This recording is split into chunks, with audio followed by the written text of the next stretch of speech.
안녕하세요. 2023년도 연구 방법론 이제 세 번째 강의 시작해 보도록 하겠습니다.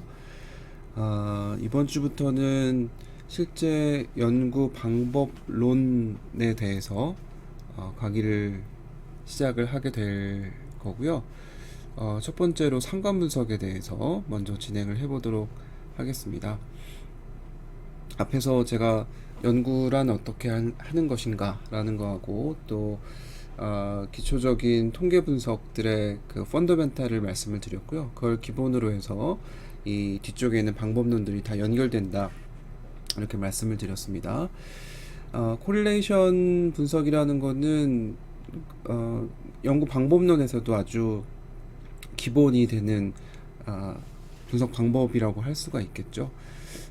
뒤에도 이제 제가 설명을 드리겠지만 대부분의 연구들이 앞에는 상관 분석을 집어넣고 그 다음에 뒤쪽에 뭐 회귀 분석이나 또는 뭐 팩터 어널리시스 이런 구체적인 방법으로 들어가기 전에 1차적으로 변수 간에 어떤 상관 분석 결과가 있는가 라는 거를 테스트해 보는 이런 인트로덕션 그 관점으로 진행하는 것들이 많이 있기 때문에 제일 기초적이지만 가장 기본적으로 들어가야 되는 분석이다 라고 얘기할 수 있겠습니다.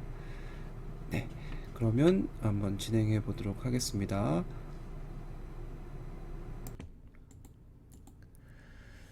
상관관계라는 거는 뭐 일단 변수를 정해 놓으면 그 변수들 간의 관련성을 보는 거죠.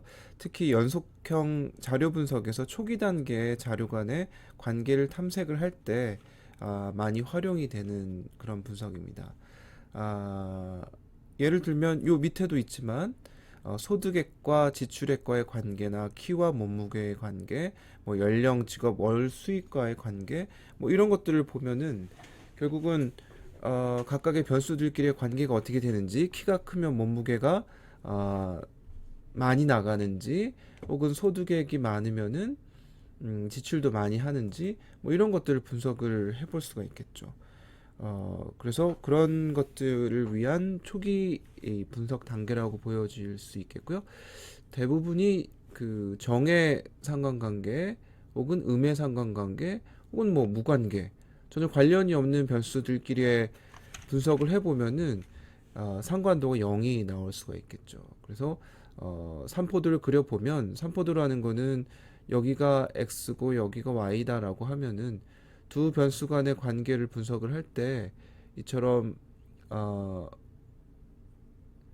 삼포도를 그려보게 되면 x하고 y하고 이런 식으로 되어 있으면 이런 것들을 뭐 선으로 선형 관계를 가지고 분석해 봄으로써 정의 상관관계가 있는지, 즉 x가 증가할 때 y도 증가를 하고 있는지, x가 증가할 때 y는 감소하고 있으면은 음의 상관관계라고 얘기할 수 있겠고요. 그 다음에 전혀 상관관계가 없는 거는 무상관관계라고 얘기를 할 수가 있겠죠. 그래서 상관관계 분석, correlation analysis라는 거는 한 변수가 다른 변수와의 관련성이 있는지, 또 관련이 있다면 그 관련성의 정도가 어느 정도인지를 분석하는 기법이라고 얘기를 할 수 있습니다. 그러니까 우리가 관심 있는 거는 일단 관련성이 있는가 없는가라는 거하고, 그 다음에 그 관련성이 있는가 없는가 안에는 양인지 음의 관계를 가지고 있는지 이런 것들을 볼 수가 있겠고요. 만약에 양이라면 혹은 뭐 음이라면 그 관련성의 정도가 굉장히 높은지 낮은지 뭐 이런 것들을 분석을 해 볼 수 있을 거예요. 그래서 자료 분석의 초기 단계에 항상 많이 활용이 되고 주로 연속형인 데이터 관계인 경우에 많이 활용을 하고 있습니다. 우리 지난 시간에 데이터의 구분에 대해서 얘기를 해봤었죠. 그래서 연속형 continuous variable인지 또는 단속형으로 discrete한 변수인지 이런 것들 얘기했습니다. 그래서 연속형이라는 건 실수처럼 뭐 0.5, 0.7 이런 식으로 쭉 연결이 되는 거고, 단속형은 뭐 1, 2, 3 그러니까 중간에 이렇게 값이 없이 떨어져 있는 것들을 단속형이라고 얘기를 할 수가 있겠죠. 그래서 그런 것들을 가지고 우리가 분석을 해 보는데 결국은 관련성의 형태, 관련성의 정보, 인과관계 여부 이런 것도 한번 따져볼 수 있겠다라는 겁니다. 물론 코릴레이션에선 인과관계를 따질 수는 없습니다. 그냥 두 변수 간의 관계만 보는 것일 뿐이지 두 개가 어떤 게 원인이 되고 어떤 게 결과가 되는가라는 거는 그 이후에 따져볼 문제이기 때문에 여기서는 논의하지는 않도록 하겠습니다. 상관관계 분석에도 여러 가지가 있겠죠. 단수 상관관계도 있고요. 그다음에 편상관관계, 다중상관관계 분석 뭐 이런 것들이 있는데 뒤에 가서 다시 한번 얘기를 해보도록 하겠습니다. 일단 기본적으로 우리 그 상관 분석을 얘기를 할 때 아주 기본이 되는 거는 제너럴한 또는 인터디펜던스를 보는 것들이 있겠고요. 이거는 일반적인 케이스에서 독립된 상황에서의 의존성을 보는 거를 말하는 거고요. 캐노니컬 코릴레이션이다라고 얘기할 때는 한국말로 하면은 정준 상관 분석 이렇게 얘기를 하는데 정준 상관 분석 좀 뭐 어려운 말이죠. 그래서 이거는 제너럴한 경우에 상관 분석을 보는 거고요. 대부분의 형태가 랜덤 베리어블이 x, y 벡터로 설명할 수 있고 또 x는 독립 변수가 되는 것들은 이렇게 여러 가지가 있고 y도 여러 가지 변수에 의해서 설명이 될 수가 있을 때 얘네들의 관계를 분석하는 것들을 말하고 있습니다. 그래서 얘들을 리니어 컨비네이션에 의해서 x 값들이 여러 가지 변수가 있다면 얘네들에 대해서 리니어 컨비네이션에 의해서 v를 구하고 그다음에 y도 만약에 여러 가지 변수들이 종속 변수라고 얘기할 수는 없겠지만 우리 나중에 종속 변수 얘기는 나중에 해보기로 하고요. 리그레이션 할 때 많이 나오는 거니까요. 여기서는 x와 y가 어떤 게 독립 변수인지 어떤 게 종속 변수인지 중요하지 않은 경우인 상황이에요. 그래서 x의 그룹, 변수의 그룹, y의 변수 그룹 이렇게 얘기를 해봅시다. 그래서 y에 대해서 리니어 컨비네이션을 해서 w를 구하게 되면 결국은 코릴레이션 코에피션트라는 걸 구해야 되는데 상관 분석의 어떤 그 개수를 구해야 되는 거잖아요. 그래서 우리는 코에피션트다라고 하면 개수를 흔히 얘기를 많이 하는데요. 그래서 상관 개수에 대해서 정의하는 여러 가지 관점들이 있기 때문에 그냥 여기에는 로우로 표시를 해놓고 있어요. 그래서 V와 W의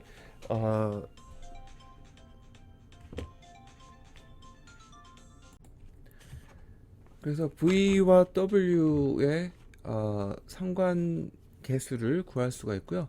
여기에 있는 그 로우라는 거는 분석하는 것마다 좀 달라질 수 있겠죠. 우리 많이 활용하고 있는 그런 피어슨 상관계수나 뭐 이런 거를 할 건지 아니면 뭐 다른 비모스 통계학에서 하는 뭐 스피어만 상관계수를 할 건지 이런 것들에 따라서 상관계수를 구하는 그 수식은 좀 달라질 수 있겠죠. 기본적으로 요 정준 상관 분석을 기본으로 해서 몇 가지 케이스별로 이렇게 나눠지게 될 수가 있는데요. 첫 번째는 P와 Q가 1일 때. 그러니까 이거는 아주 제너럴라이즈 되어 있는 형태라고 우리 생각하시면 좋을 것 같아요.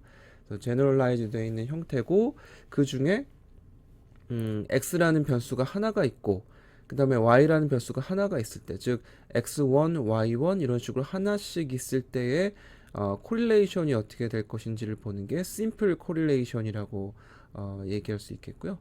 그 다음에 만약에 y는 하나가 있고 그 다음에 x가 굉장히 많이 있을 때 x에 대한 변수들이 굉장히 많이 있을 때 y에 어느 정도 영향을 주는가라는 걸 볼 때는 멀티플 코릴레이션이라고 얘기를 할 수가 있습니다. 그래서 xi, 그러니까 x1부터 xp까지의 리니어 컨비네이션에 의한 값하고 y 값하고의 관계를 보는 것이 멀티플 코릴레이션이라고 얘기를 할 수 있겠죠.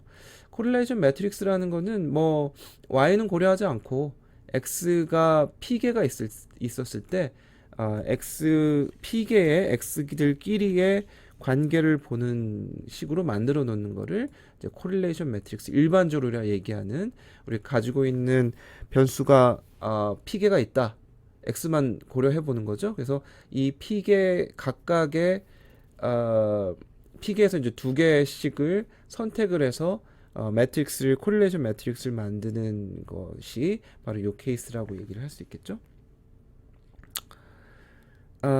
그래서 뭐 이런 거죠. 결국 매트릭스를 만든다면은 여기다가 x1부터 xp까지 있고, 그다음에 x1부터 xp까지 있으면은 얘네들은 뭐 이 대각선에서는 당연히 뭐 1이겠고요. 그 다음에 여기에 각각 매트릭스로 모든 변수들의 그 쌍에 대해서 코릴레이션 값을 만들어서 채워주는 게 코릴레이션 매트릭스가 될 겁니다. 자, 그리고 partial correlation이라는 거는 이 여러 가지 x들이 있었을 때, 여기 우리 p개라고 했으니까 y에 영향을 주는 여러 가지 변수들이 있었을 때 나머지 변수들을 뭐 여러 가지가 있겠지만 특정 x에 대해서 y하고의 코릴레이션이 어느 정도 되는가라는 걸 보는 거를 partial correlation이라고 얘기를 하고 있어요. 그래서 y하고 x하고의 관계를 보는데, x가 여러 가지 변수들로 구성이 되어 있을 때 한 개의 변수들이 y에, 한 개의 x가 y에 영향을 영향이란 말을 쓰면 안 되겠죠? 상관이 어느 정도 되고 있는가? 전체적인 x와 y의 상관도에서 특정 일부분의 x가 y에 어느 정도 영향을 주는가, 상관도가 있는가라는 걸 보는 게 partial correlation이라고 얘기를 할 수 있습니다. 그 다음에 이게 dependency로 넘어가게 되면은, 이거는 interdependency라고 얘기해서 x와 y의 구분이 없는 거지만, dependency로 가게 되면은 이거는 뭐 의존 관계를 얘기를 하는 거니까, 결국 simple regression이라는 거는 x1, y1 이렇게 x가 y에 어느 정도의 영향을 주는가라는 걸 보는 거고, 멀티플 리그레이션이라는 거는 여러 가지 변수들, x들의 변수들이 y에 어떤 영향을 주는가라는 걸 보는 거를 리그레이션에서 얘기를 해주는 거죠. 그래서 코릴레이션이라는 거는 그냥 두 개가 연관되어 있는가, 관련성이 얼마나 높은가라는 걸 보는 거고, 리그레이션이라는 거는 디펜던스를 보는 것으로서 x가, 독립 변수가 종속 변수에 어떤 영향을 주는가라는 걸 보는 것이 리그레이션이라고 얘기를 할 수 있어요. 그래서 코릴레이션과 리그레이션의 관계 같은 것들도 나중에 한번 다시 살펴보도록 해봅시다. 우리가 x, y, 결국은 뭐 상관 분석이라는 게 x라는 것과 y라는 베리어블을 고려하는 거기 때문에 결국은 joint probability distribution이 필요하겠죠. 그래서 두 개의 변수들이 어떤 확률 분포를 가지고 있는가라는 거를 봐야 되겠고요. 결국은 그 디스트리뷰션은 바이베리에이트 디스트리뷰션이 돼야 되겠죠. 그래서 x와 y 두 가지로 이루어진 바이베리에이트 디스트리뷰션을 가지고 우리 그림을 그려서 분석을 해보게 되겠습니다. 그래서 joint probability distribution은 x와 y로 이루어진 펑션을 얘기를 하는 거고요. 이걸 바탕으로 해서 코릴레이션 분석을 보는 거고, 그다음에 두 개가 어느 정도의 강도를 가지고 연결이 돼 있는가라는 걸 봐야 되겠죠. 그러기 위해서는 결국 x라는 게 커지면 커질수록 결국 y도 커지는가라는 것을 보는 것이기 때문에 큰 x가 있었을 때 y 값도 크고 x 값이 적었을 때 y 값도 적다라고 하면 둘 사이에는 포지티브한 릴레이션십이 존재하겠죠. 그래서 그런 걸 어떻게 판단을 해볼까라는 것을 여러 사람이 고민을 하다가 결국 이런 식으로 퀀티파이를 할 수 있게 됩니다. 얘들은 x와 y의 공분산이라고 얘기를 하는데요. 이걸 써볼까요? 공분산. 자, 이게 뜻하는 바가 뭘까요? x 값이 굉장히 많이 있는데 그것을 평균 값, 평균이라는 표시예요, 그죠? 그래서 x 값들이 여러 가지 값들이 있었을 때 그것의 평균값하고의 차이를 두 개를 곱해주게 되면은 그게 공분산이 되는데, 결국 여기에 만약에 뭐 평균값이 10이었다. 그리고 뭐 y도 뭐 10이라고 해볼까요? 그런데 x 값이 3이었고 3이었다. x, y, xi, yi를 집어넣었을 때 3,3이었고 그 다음에 뭐 17,17 이런 식으로 돼 있었다라고 하면 두 개를 곱했을 때 3-10 곱하기 3-10, 그럼 둘 다 음수기 때문에 둘을 곱하면 양수가 되겠죠. 또 17이 들어가게 되면 17 빼기 10, 또 17 빼기 10 이런 식으로 되니까 7, 7 해서 7 곱하기 7 하면 또 양수가 될 겁니다. 그래서 얘네들이 결국 마이너스일 때 마이너스, 또 플러스일 때 플러스이다라고 하면 결국은 x와 y는 양의 상관관계를 가지고 있는 거죠. 그죠? 근데 만약에 여기가 13,3이었고 또 7,17이었다라고 하면 어떻게 되겠어요? 13,3이 들어가게 되면 여기는 양수, 여기는 음수니까 둘 곱하면은 마이너스 음수가 되겠고요. 또 7,17이 들어갔을 때 7 빼기 10 곱하기 17 빼기 10 하면은 음수, 양수 이렇게 되니까 얘들은 또 음수가 되겠죠. 그럼 얘들 음수가 많은 값들을 더하게 되면 이 공분산이 결국은 음수가 될 거예요. 그러니까 결과적으로 두 개의 릴레이션십을 볼 때 결국은 둘 다 양수였을 둘 다 양수이게 되면 결국은 x가 큰 값을 가졌을 때 y 값도 큰 값 갖는다는 얘기고요. x 값이 작은 값 가졌을 때 y 값도 작은 값을 갖게 된다는 뜻이 되겠죠. 그래서 그런 경우에는 포저티브한 거고, 또 이런 식으로 돼 있을 때는 또 네거티브한 거고, 이렇게 퀀터파이를 할 수 있을 겁니다. 그래서 상관 분석이라는 거는 간단합니다. 이런 값들을 구해보는 것이 되겠죠. 근데 이거는 지금 볼 때 값이 크면 클수록 얘네들 그 공분산의 값이 커지게 될 거예요. 그래서 요런 뭐 차이가 크면 클수록 요 값이 커지겠죠. 그래서 이거를 스케일리스한 메저를 가지고 한번 얘기를 해보자. 그래서 메저먼트의 유닛에 따라서 공분산이 계속 커지니까 이게 공분산의 값만 가지고는 정말 큰 값인지 둘이 상관도가 높은지 낮은지 이거를 직접적으로 알기가 좀 어렵기 때문에 메저먼트 유닛에 문제가 있을 수 있겠다. 지금 여기선 13하고 3이지만 여기에 000 이런 식으로 단위가 더 커지게 되면 공분산이 더 커지겠죠. 그렇게 되면 이거는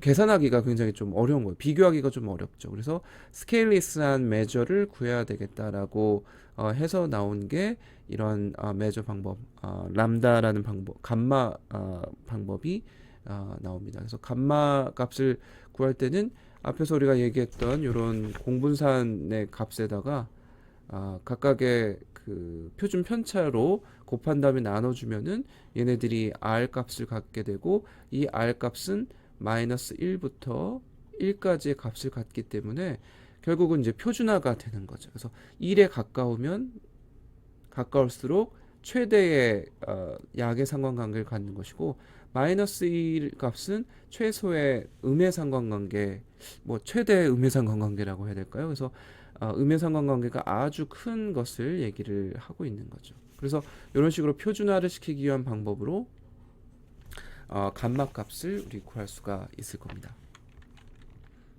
그래서 공분산을 가지고 관계를 볼 수도 있지만 우리 감마 값을 가지고 계산을 할 수도 있고요. 그래서 앞에서 우리가 얘기했던 것처럼 여기에 그 로우 값을 우리가 얘기를 했었는데, 이 로우 값이 뭐 공분산으로 할 것인지 아니면 감마 값을 가지고 할지 이런 것들에 따라서 계산식이 달라지기 때문에 저기에 로우로 그런 표시를 한 겁니다. 그래서 상관 계수는 그런 방식으로 몇 가지 선택할 수 있는 방법이 있을 수 있겠죠. 콜레이션의 한계가 존재할 수밖에 없는데요. 일단 얘네들은 콜레이션이라는 거는 그 몇 가지 어려운 점이 있는데요. 일단 피상적인 그 코릴레이션 릴레이션십을 볼 가능성이 높다라는 거고요. 이거는 제3의 변수 때문에 베리어블이 코릴레이트 될 가능성도 존재하기 때문에 두 가지만 봤을 때 코릴레이션이 높다라고 해서 그것이 두 가지의 아주 퓨어하게 코릴레이션이 높다 이렇게 얘기하지 못하는 경우도 또 존재할 수 있다는 거예요. 예를 들면 뭐 기온하고 특허의 수를 봤는데 우연히 기온이 높을 때 특허 수가 되게 많이 나왔다라고 했을 때 이게 정말 두 개가 코릴레이트 돼 있는가? 라는 의문이 생기게 된다는 거죠. 그래서 이게 그냥 피상적으로 두 개가 값이 움직이는 방향이 비슷하다라고 해서 정말로 두 개가 릴레이션십이 높은가라는 것에 대한 의문을 가질 수 있다는 거고요. 그 다음에 커브로 되어 있는 것들에 대한 릴레이션도 존재하기 때문에 그거를 코릴레이션에서는 얘기할 수가 없다는 거죠. 앞에서 우리가 보여드린 수식에 의해서는 예를 들어 뭐 이런 커브를 가지고 있는 그런 데이터인 경우에 코릴레이트가 돼 있죠. 이런 그 그래프 형태의 관계를 가지면서 코릴레이트 되어 있는데 상관 분석을 해서는 이게 R 값이 0으로 감마 값이 0으로 밖에 나올 수가 없기 때문에 넌리니어 방식으로 하일리 코릴레이트 되어 있는 것들에 대해서는 이 코릴레이션 분석을 해서는 알아낼 수가 없다라는 거고요. 그 다음에 이 두 가지 그림을 한번 볼까요? 왼편하고 오른편을 보면은 왼편에 있는 거는 전체적으로 오버럴하게 그 감마 값이 0.1인 경우, 그러니까 코릴레이션 값이 상관도가 굉장히 낮다라고 볼 수밖에 없는 거죠. 여기 이제 그림이 좀 컴플리트가 안 됐네요. 여기에 이런 식으로 R1, R2가 있다고 생각을 해보면 결국 R1은 코릴레이트가 되게 높죠. 코릴레이션이 많이 돼 있다 볼 수 있고 R2도 코릴레이션 많이 됐다라고 볼 수 있는데 전체 데이터에 대해서는 오버럴리 감마 값이 0.1이라는 거고요.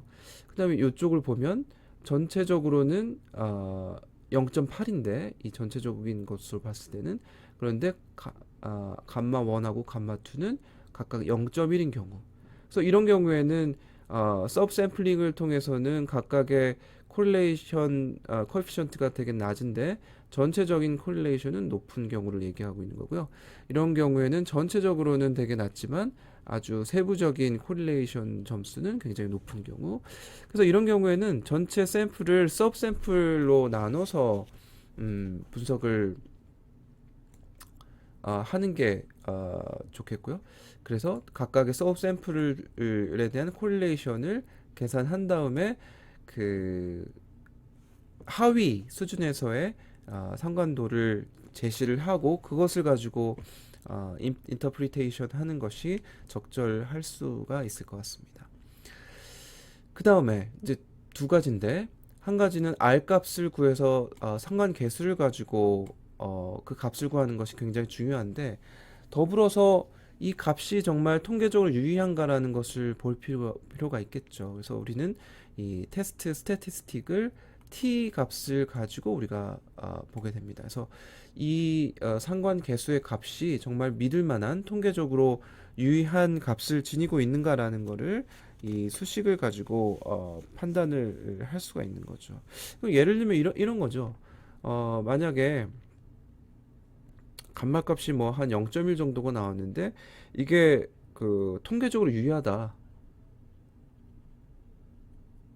통계적으로 유의하다라고 나왔을 때 어떤 의미를 가질 수가 있을까요? 통계적으로는 유의한데 R 값은 좀 낮습니다. 거의 상관도가 낮습니다라고 해석을 해야 되는 상황이고요. 또 실무적으로 예를 들어 실무적 R 값이 0.8 정도 되는데 통계적으로는 p 밸류가 뭐 한 0.07 정도 됩니다. 이런 경우에는 95%의 그 기준으로 봤을 때는 통계적으로 유의하지 않다라고 얘기를 할 수가 있겠죠. 그렇지만 R 값은 0.8이기 때문에 어느 정도 상관도는 높다라고 얘기를 할 수 있는 거예요. 그래서 수리적으로 봤을 때 R 값이 낮고 통계적으로 유의한 것보다 어찌 보면 우리 실무적으로 봤을 때는 R 값이 굉장히 높고 P 값이 통계적으로 유의성은 조금 낮더라도 0.8 정도 돼 있는 이런 값들이 훨씬 더 우리한테 주는 어떤 인터프리테이션은 높다라고 얘기를 할 수도 있겠죠. 어쨌거나 R 값이라는 거를 구하고 상관 계수를 구한 다음에 그것에 대한 통계적인 유의성도 같이 제시를 해줘야 되겠다. 그래서 모든 분석을 하게 되면 여러분들이 논문을 쓸 때 R 값을 구한 다음에 P 값을 항상 거기다가 붙여줘야 됩니다. 통계적으로 얼마나 유의한 상관 계수 값인지를 봐야 된다라는 거죠. 이 R 값이 높긴 한데 P 값이 굉장히 낮다. 굉장히 높다라고 얘기해야 될까요? 그래서 통계적인 유의성이 굉장히 낮은 경우에는 쓸모가 없게 되겠죠. 그렇지만 적정한 수준의 P 값을 갖고 있고 R 값이 높다라고 했을 때는 우리 그것을 활용할 수 있는 가치가 굉장히 높을 수 있겠다라고 할 수가 있을 것 같아요. 이 통계적 분석은 여러분들 뭐 제가 그 통계적인 거는 여러분들이 어느 정도는 이해하셨을 거라고 생각을 하고 어, 넘어가겠는데요. 조금 있다가 우리 통계적 그 가설을 세워놓고 이 가설에 대해서 통계적인 유의성을 얘기하는 거를 뒤에 가서 조금 더 얘기를 해보도록 하겠습니다. 코릴레이션과 코베리언스 우리 설명을 해드렸어요. 기본적으로는 메저는 같지만 코베리언스는 유닛 디펜던트 하다. 그래서 앞에서 우리가 본 것처럼 이런 값이 바로 유닛에 관련돼서 단위의 크기에 따라서 공분상은 굉장히 커질 수가 있겠지만 코릴레이션 값은 낮아질 수 있기 때문에 그걸 가지고 코릴레이션은 좀 표준화 시켜놨다라고 볼 수 있겠죠. 그래서 코릴레이션과 코베리언스는 기본적으로 같은 매저를 지니고 있지만 코릴레이션은 표준화된 값을 가지고 마이너스 1과 1 사이로 만들 수가 있을 거고 코베리언스는 유닛에 따라서 크기가 달라질 수 있기 때문에 비교 자체가 가능하진 않다. 이렇게 정리할 수 있겠습니다. 자, 아울러서 코릴레이션을 보려고 했을 때 파라메트릭 데이터하고 non 파라메트릭 데이터에 대해서 상관도를 어떻게 분석할 것인가 이게 이제 우리가 좀 봐야 될 것 같은데 대부분 상관 분석은 이 인터벌 스케일을 가져야 된다는 어썸션의 바이올레이션에 굉장히 로버스트하다고 볼 수가 있어요. 그러니까 영향을 크게 받지 않는다는 거죠. 대부분 코릴레이션은 파라메트릭 데이터를 가지고 적용하는 게 맞습니다. 그렇지만 만약에 non 파라메트릭 데이터를 가지고 뭐 서열 척도로 돼 있는 것, 특히 서열 척도로 돼 있는 거는 어느 정도는 앞에서 제가 설명드린 수식에 의해서 코릴레이션 코에피션트를 구해서 분석을 해도 크게 뭐 큰 문제가 되지는 않을 수 있겠다라는 거죠.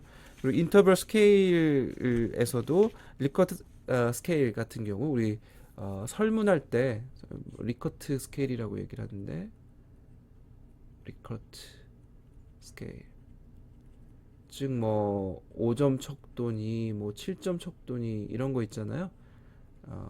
점수 이렇게 몇 개 적어 놓고 고르게 하는 것들 이런 분석을 할 때에도 코릴레이션 분석은 적용할 수가 있다. 그러니까 대부분 컨티뉴어스 베리어블일 때 이제 수치를 가지고 있을 때 키나 몸무게 이런 것들을 가지고 있을 때 적용하는 게 일반적인데 이처럼 설문지에서 점수로 되어 있는 인터벌 스케일인 경우에도 적용할 수가 있고 다분히 오디널 서열 척도인 경우에도 활용하기도 합니다.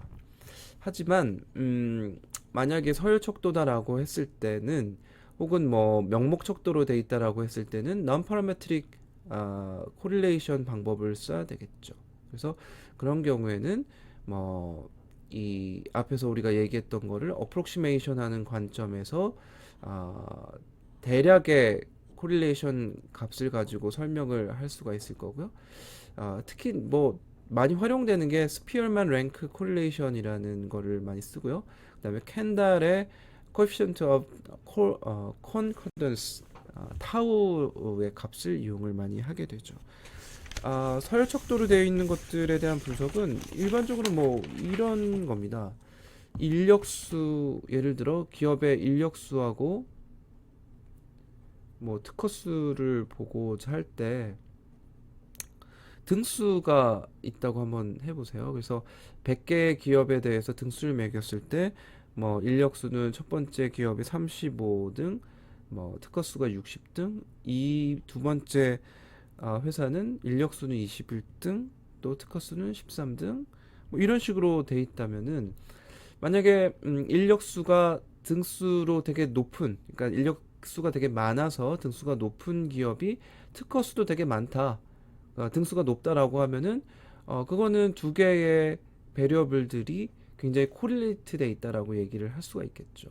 그래서 등수에 관련된 그 값만 있다라고 했을 때 하나의 베리어블에서 높은 등수를 가지고 있는 거는 다른 베리어블의 높은 등수를 가지고 한 첫 번째 베리어블의 낮은 등수를 가지고 있다라고 했을 때는 두 번째 베리어블의 또 낮은 등수를 가지고 있다라는 게 개런티만 될 수 있다면 두 개의 베리어블들이 코릴레이트 돼 있다라고 계산을 해주는 거를 스피얼만 순위 상관계수라고 얘기를 하고요.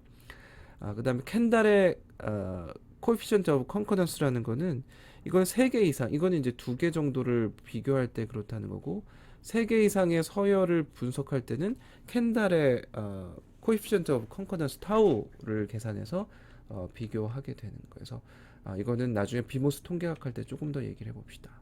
결론 짓자면은 파라메트릭 데이터는 앞에서 우리가 얘기했던 이런 코릴레이션 값을 가지고 계산을 할 수가 있겠고요. 이런 값을 가지고 그 다음에 non parametric 데이터를 활용할 때는 스피얼만 개수나 또는 켄달 개수를 가지고 활용을 하되 이 인터벌 베리어블이 돼 있는 것들에 대해서는 코릴레이션 분석을 활용을 해도 어느 정도는 무방하다, 이렇게 생각하시면 될 것 같습니다. 그런데 문제는 카테고리컬 데이터인데요. 우리 지난 챕터에서 데이터 스케일에 대해서 설명을 드렸어요. 그래서 명목 치수, 카테고리컬 데이터, 그 다음에 서열 치수, 앞에서 보여드린 서열 치수, 그 다음에 인터벌 스케일, 그리고 레이쇼 스케일, 이 네 가지가 있는데 인터벌하고 레이쇼는 코릴레이션 코에피션트를 구해서 하면 되겠고, 오디널인 경우에는 스피얼만, 켄달 이렇게 할 수 있겠고요. 그 다음에 카테고리로 되어 있는 것들에 대해서는 카이스퀘어 분석을 해서 각각에 대한 그 코릴레이션을 볼 수가 있겠죠. 그래서 이거는 뭐 요런 거예요. 카테고리가 만약에 몇 가지가 있다, 그리고 우리가 보고자 하는 그런 군집들이 또 있다라고 했을 때 이건 뭐라고 할까요? 뭐 카테고리로 되어 있는 것들의 그 예를 보면 그러니까 선택할 수 있는 게 뭐 몇 개가 있다는 거죠. 예를 들어서 뭐 학과라고 해볼까요? 뭐 산업공학과가 있고, 그 다음에 뭐 산업공학과를 여기다 해볼까요? 그러니까 몇 가지를 비교하고자 하는 카테고리를 얘기를 해보면 되는데, 예를 들어 여기를 봅시다. 보고자 하는 게 산업공학과, 기계공학과, 뭐 화학공학과 이런 식으로 나눠 놓고 각각의 그 그룹마다 성별이라고 할까요? 뭐 남자, 여자, 여기는 이제 두 가지만 해봅시다. 이 성별의 구성이 각각의 학과에 대해서 이게 그 비율이 비슷한가라는 거를 우리 보는 거죠. 그래서 남녀다라고 했을 때는 이거는 서열 척도로 되어 있는 거 혹은 컨티뉴어스 베리어블이 아니고 카테고리로 되어 있는 거니까 클래스로 만들어져 있는 거죠. 그래서 이 비율이 각각 학과마다 비슷한가라는 거를 보는 방식을 우리 얘기해 보고 싶다는 거예요. 그래서 우리 코릴레이션, 그 상관 분석을 보고 싶은 게 학과끼리의 이런 비율이 비슷한가 라는 걸 보고 싶은 거죠. 그래서 얘들은 산업공학과 예를 들어서 50명이고 30명이다. 얘들은 40명하고 뭐 27명이다. 얘네들은 뭐 71명이고 뭐 17명 17 17은 너무 작을까요? 22명이다. 이런 식으로 돼 있을 때, 요 남녀 성비가 비슷한가? 눈으로 봐서는 뭐 대충 짐작은 가지만 이게 실제로 비슷한지 아닌지에 대해서 수치로 얘기할 필요가 있다는 거예요. 그래서 그런 경우에는 이런 카이스퀘어 분석을 통해서 얘기를 합니다. 하이포시스 테스팅 경우에는 만약에 원웨이 컨티전스 테이블이다. 만약에 요 밑에 있는 게 없이 이 산업공학과만 있었다라고 했을 때, 일반적으로 우리가 뭐 한 7, 6대 4 정도가 된다라는 거가 있었을 때, 그럼 산업공학과는 이 6대 4에 맞는가? 이 비율이 맞는가라는 게 Goodness of Fitness 테스트가 되는 거예요. 그래서 요 일반적으로 우리가 얘기하는 이런 비율에 산업공학과 남녀 학생들의 비율이 피트니스가 얼마나 높은가라는 걸 보는 게 원웨이 컨티전시 테이블이 되는 거고요. 투웨이 컨티전시 테이블이라는 거는 요쪽도 있고 요쪽도 있고. 그러니까 앞에서 아까 요 밑에 있는 기계공학과, 화학공학과가 없으면은 그냥 원웨이 컨티전스 테이블이 되는 거죠. 요 밑에 게 없기 때문에 남녀라는 카테고리컬 데이터만 있는 건데 여기에 기계공학과, 화학공학과까지 더불어서 만들게 되면은 이게 두 가지 투웨이 컨티전시 테이블이 만들어져서 인디펜던스 테스트를 하게 되는 거를 얘기를 하는 거고요. 그래서 테스트 로직은 결국 observed frequency와 expected frequency 사이에 디퍼런스가 큰가라는 거를 우리 가설을 검증을 하게 되는 거예요. 그래서 아까 얘기한 것처럼 6대 4 이게 50대 30 이것의 갭이 큰가라는 것을 이제 테스트를 해보는 거죠. 그래서 이게 expected고요. 이거는 observed라고 얘기를 보면 요게 기대했던 거하고 실제 값의 차이가 얼마나 큰가라는 것을 봤을 때 별로 크지 않으면은 이 값이 낮아서 규모 가설 기각 안 하겠고, 만약 이게 굉장히 크다라고 했을 때는 얘네들이 그 원래 우리가 생각했던 거하고 벗어납니다. 이례적인 일이 발생했습니다라고 생각을 하는 거죠. 그래서 일반적으로는 6대 4를 따라야 되는데 그렇지 않고 얘네들이 벗어났다라고 했을 때는 얘네들은 기각을 하겠습니다. 이런 식으로 얘기를 할 수 있을 거예요. 그래서 이런 방식으로 해서 카이스퀘어 값을 구해서 어느 정도 연관이 돼 있는가라는 거를 보는 것이 우리 카테고리컬 데이터를 테스트하는 방식이라고 볼 수 있겠습니다. 그래서 우리 여기에서 이제 상관 분석을 보고자 하는 거는 학과끼리의 관계가 높은가라는 것을 보는 거고요. 그거를 보는 방식은 이 카이스퀘어 값을 읽고 테스트를 해본다. 이렇게 정리를 해보겠습니다. 자, 우리 다시 한번 정리를 한번 해볼까요? 상관계수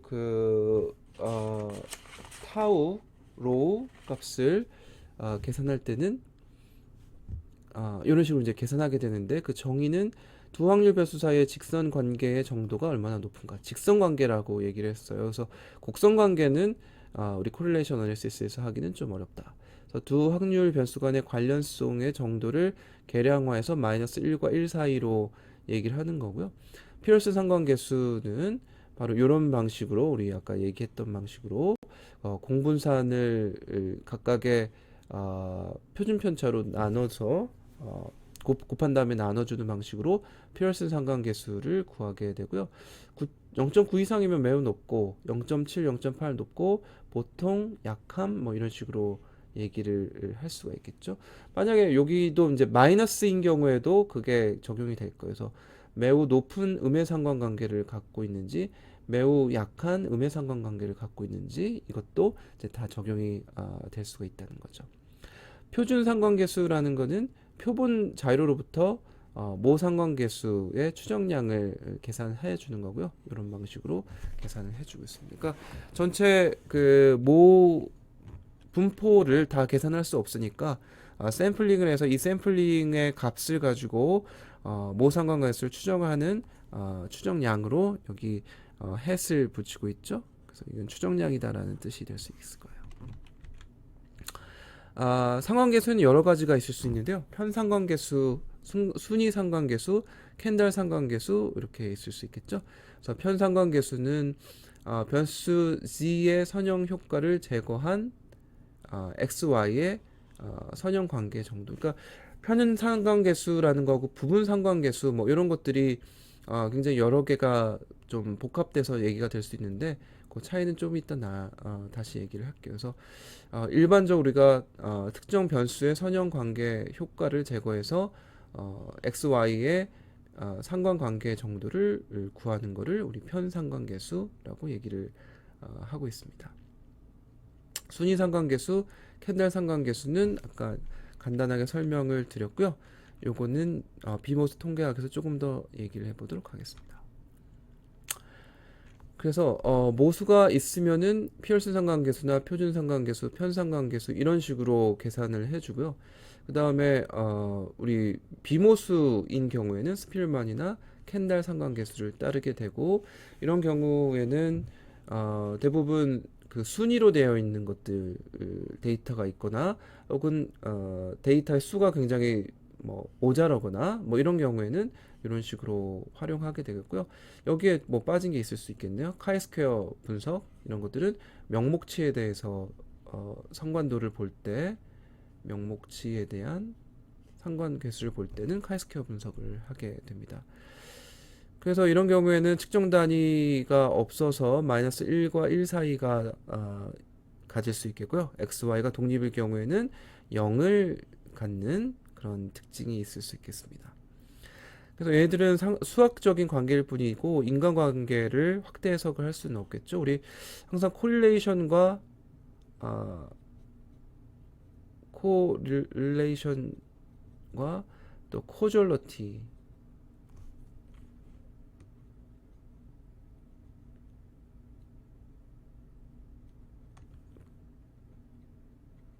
코졸러티를 분리해서 봐야 된다는 거죠. 그래서 코졸러티라는 거는 인과관계를 생각을 해보는 거고 이게 왜 이런 일이 발생했는가를 봐야 되는 건데 코릴레이션이라는 거는 그냥 수학적으로 두 개가 관계가 있다 없다라는 것만 보는 거고요. 얘들은 산점도 형태를 좀 보고 확인을 해야 되는 거고 또 자료 조사의 초기 단계에서 활용을 하는 거지 결론 단계에서 쓰기에는 좀 부족함이 있는 거라고 볼 수 있겠습니다. 동일 모집단 내에서 두 변수 간의 연관성만 측정을 하는 거고요. 모집단이 다른 거를 연관성을 측정하는 데는 적용하기가 좀 어렵고요. 두 개 이상의 모집단으로 어려진 경우에는 모집단에 대한 상관계수를 따로 추정해서 계산을 해봐야 되겠죠. 가설의 검정, 아까 제가 말씀드린 대로 어떤 상관계수 값을 구한다는 거 하고 그 다음에 그것의 그 통계적 유의성을 본다라는 거 이거는 좀 다른 얘기가 될 수 있다라는 거예요. 그래서 두 가지를 같이 봐야 된다는 건데요. 목표 한번 봅시다.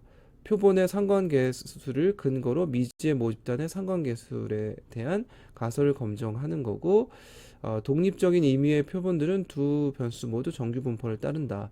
그리고 모수 통계학을 적용한다라는 얘기가 되는 거죠.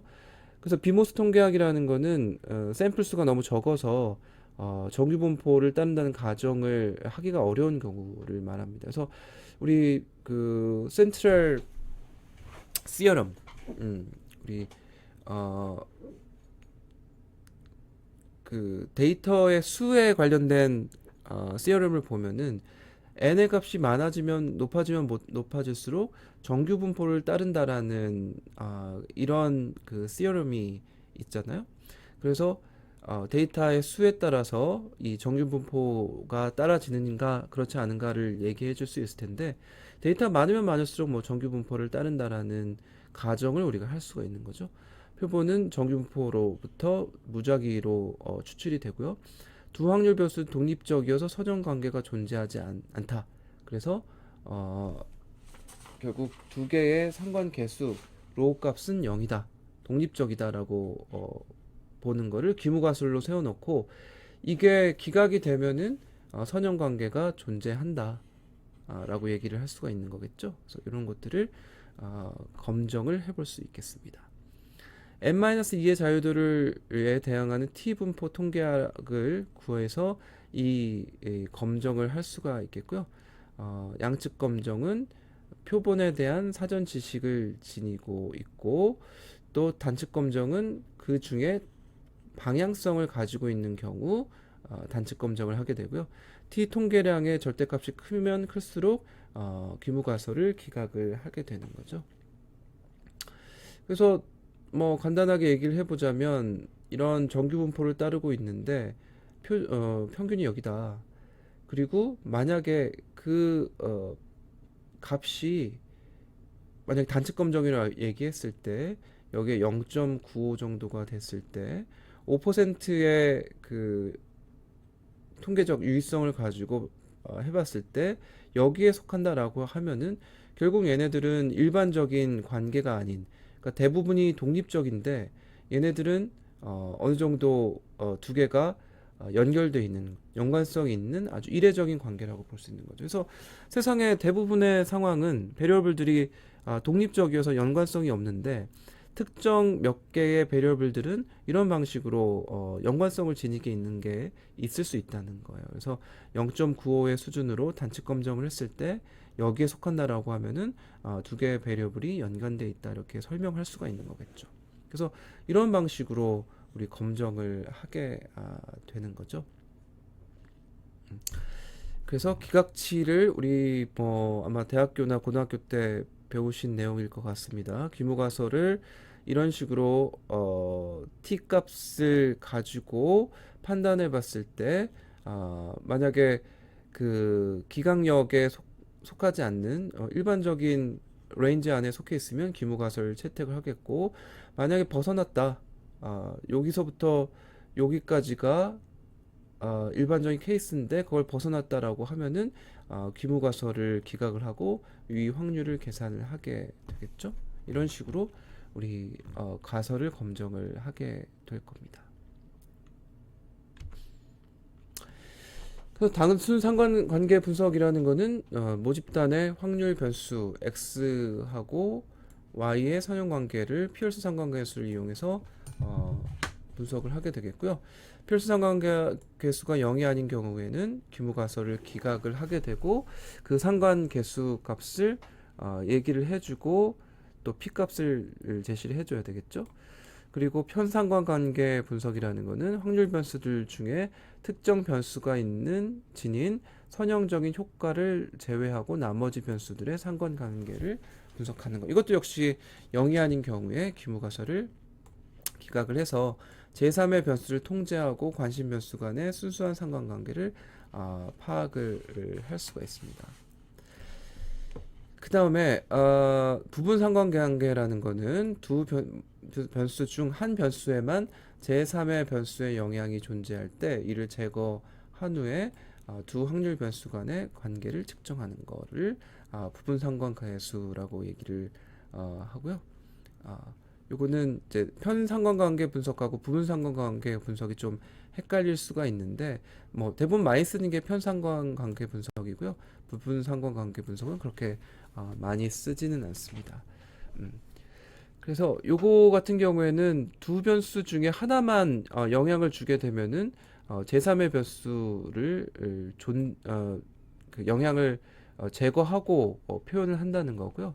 그 다음에 얘 같은 경우에는 x가 여러 가지가 있을 때 x1부터 뭐 xp까지 있고 y1이 있을 때 얘들이 y 값에 대해서 굉장히 영향을 많이 줄 때 나머지의 영향을 제거하고 x1과 y1의 관계만 보겠다라는 게 편상관관계 분석이고요. 그 다음에 부분상관관계라는 거는 x와 y와의 관계를 보는데 x에만 어떤 특정 뭐 변수가 영향을 주는 게 있으면 요거를 제거하고 순수하게 x와 y와의 관계만 보겠다, 이런 거라고 생각하시면 될 것 같아요. 그 다음에 다중상관관계라는 거는 둘 또는 두 개 이상의 변수들이 어느 한 변수와 갖는 관계 정도를 평가하는, 그러니까 여러 가지 변수들이 얼마나 관계가 한 변수와 관계가 높은가라는 것들을 한꺼번에 보는 것을 다중상관관계 분석이라고 얘기를 하고 있습니다. 그러니까 이런 경우에는 되게 리그레이션하고 좀 비슷한 형태의 값을 얘기할 수가 있겠죠. 예를 한번 들어보면 이동 전화 무선 인터넷 사용 고객 중에 무선 인터넷 서비스 정도하고 고객 연령과의 관계를 한번 파악해 보고 싶다. 그래서 나이 많은 분들하고 나이 어린 분들이 스마트폰에서 인터넷을 얼마나 이용을 하고 있는가라는 걸 한번 보고 싶은 거죠. 그래서 연령하고 인터넷 서비스, 우리 스마트폰에 인터넷 서비스 이용하는 거하고 관련이 많이 있는가라는 걸 한번 보고 싶은데 상관관계 분석을 해보고 싶다. 그래서 단순 상관관계 분석을 일반적으로 사용하겠고 또 편상관관계 분석도 좀 해보고 싶다는 거죠. 데이터는 설문조사를 통해서 진행을 하고요. 인터벌 스케일을 가지고 리커트 스케일로 해서 점수를 이제 체크를 해보겠죠. 뭐 몇 점, 몇 점 이런 식으로. 그래서 일반 이동 전화 무선 인터넷 사용 210명한테 물어봐서 고객 연령하고 서비스 한 달 평균 이용 시간 그리고 월 평균 소득 요걸 한번 봤을 때 고객 연령하고 인터넷 서비스 이용 시간하고 단순 관계를 분석하고 싶은데 그 중에 월 평균 소득이라는 것도 영향을 줄 수 있기 때문에 이거를 통제해서 영향 주는 거를 제외하고 단지 연령이라는 것만 영향을 관계가 어떻게 되는지라는 걸 한번 보고 싶다라는 거죠. 그래서 분석을 해보면은 산점도를 보니까 나이가 많으면 많을수록 인터넷 서비스는 그렇게 많이 활용하지 않는다는 거죠. 그래서 음의 상관관계 정도가 있을 것 같다. 근데 어느 정도 상관관계가 있는지는 한번 수치화 시켜 봐야 된다는 거죠. 상관관계가 음수로 있다라는 거는 3점도를 가지고 볼 수는 있는데 그게 어느 정도냐라는 걸로 볼 때는 여기에 이제 우리 그 R이나 SPSS를 돌려보면은 이런 결과가 나오게 되는 겁니다. 그래서 봤더니 고객 연령하고 이용 시간과의 상관관계를 봤더니 이런 테이블이 만들어지는데 고객 연령 자체 그리고 이용 시간과 이용 시간은 당연히 상관도가 높겠고요. 그 다음에 여기에 고객 연령과 이용 시간 그리고 고객 연령과 이용 시간과 고객 연령 이거는 똑같겠죠 값이.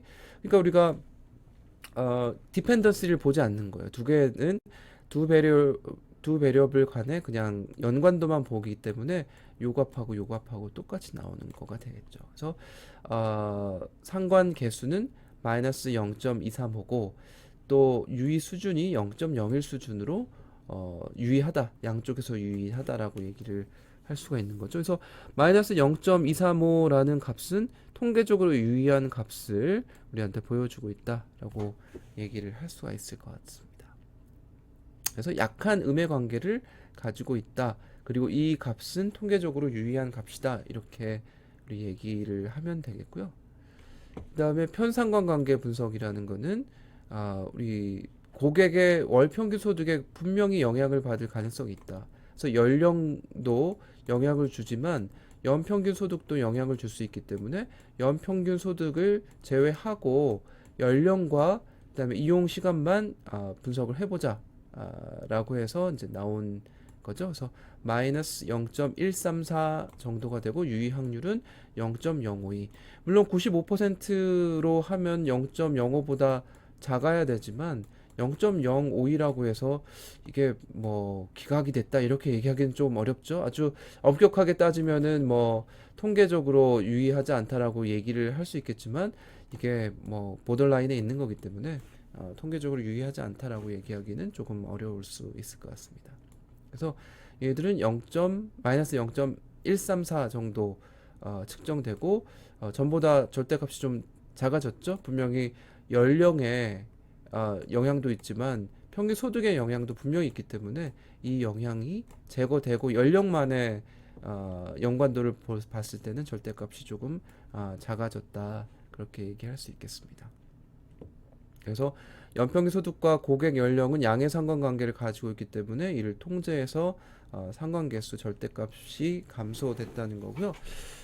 결국 이 제3의 베리어블에 대한 영향이 분명히 있기 때문에 순수한 상관도를 보기 위해서는 얘네들 통제하고 분석을 해줄 수 있도록 그렇게 해야 되겠죠. 그래서 유의 수준이 유의 수준 5%에서는 유의하지 않다라고 얘기를 할 수는 있겠지만 얘들은 뭐 어느 정도는 뭐 0.05에 가깝기 때문에 무시할 수 없는 그런 유의성이라고 볼 수 있겠습니다. 그래서 이 수치를 우리는 뭐 통계적으로 어, 95%의 유의 확률로 기각을 해야 되겠지만 그럼에도 불구하고 얘들은 통계적으로 어느 정도는 유의성을 제시할 수 있는 그런 수준이라고 얘기를 하는 게 좋을 것 같습니다.